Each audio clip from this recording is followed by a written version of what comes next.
దేశ సమగ్ర అభివృద్ది సంక్షేమానికి ఉద్దేశించిన పలు కీలక ప్రతిపాదనలకు ప్రధాని నరేంద్ర మోదీ అధ్యక్షతన జరిగిన కేంద్ర కేబినెట్ ఆమోదం తెలిపింది. దాదాపు 4.51 లక్షల కోట్ల భారీ వ్యయంతో కూడిన వివిధ అభివృద్ది ప్రాజెక్టులు, సంక్షేమ పథకాలకు కేంద్ర మంత్రిమండలి పచ్చజెండా ఊపింది.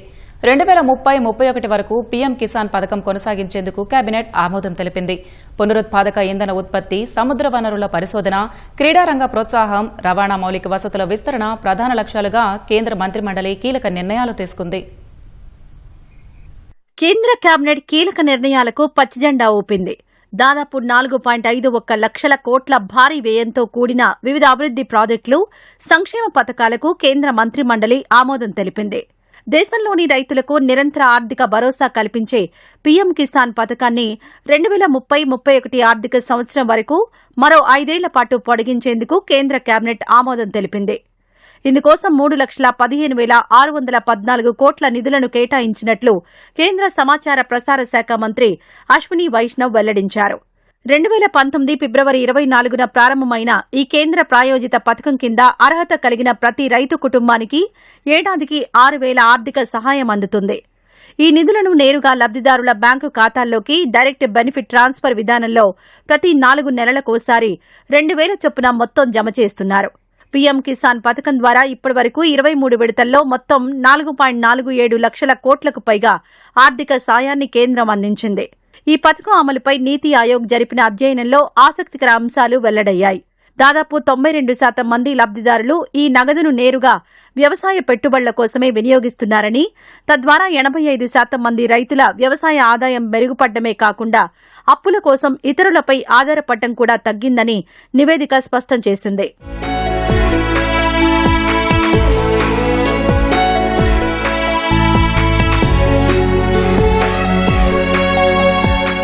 పునరుత్పాదక ఇంధన రంగాన్ని మరింత ప్రోత్సహించేందుకు 5,070 కోట్లతో ప్రధానమంత్రి సూర్య సరోవర్ యోజనకు కేబినెట్ ఆమోదం తెలిపింది. జలాశయాలు, పారిశ్రామిక చెరువులపై సోలార్ ప్లాంట్ల నిర్మాణమే లక్ష్యంగా ఈ పథకాన్ని రూపొందించారు. ప్రస్తుతం ఉన్న 700 మెగావాట్ల ఫ్లోటింగ్ సోలార్ సామర్థ్యాన్ని 5,000 మెగావాట్లకు పెంచనున్నారు. 10,000 మెగావాట్ల సామర్థ్యంతో ఎనర్జీ స్టోరేజ్ సిస్టంలను అందుబాటులోకి తీసుకురానున్నారు.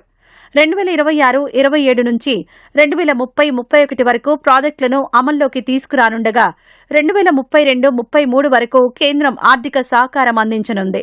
ప్రాజెక్టు సాధ్యాసాధ్యాల అధ్యయనానికి ఒక్కో ప్రాజెక్టుకు 50 లక్షల వరకు, అలాగే నిర్మాణ దశలో ప్రతి మెగావాట్కు 1 కోటి చొప్పున కేంద్రం ఆర్థిక సహాయం చేయనుంది. ఈ పథకం ద్వారా ఏటా సుమారు 1 కోటి టన్నుల కర్బన ఉద్గారాలు తగ్గనున్నాయి.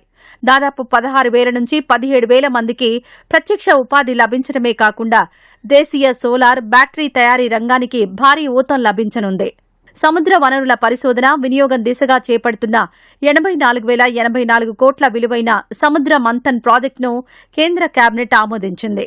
క్రీడా రంగాన్ని ప్రోత్సహించడానికి ఖేలో ఇండియా, జాతీయ క్రీడా ఫెడరేషన్ పథకానికి 36,441 కోట్లు మంజూరు చేశారు.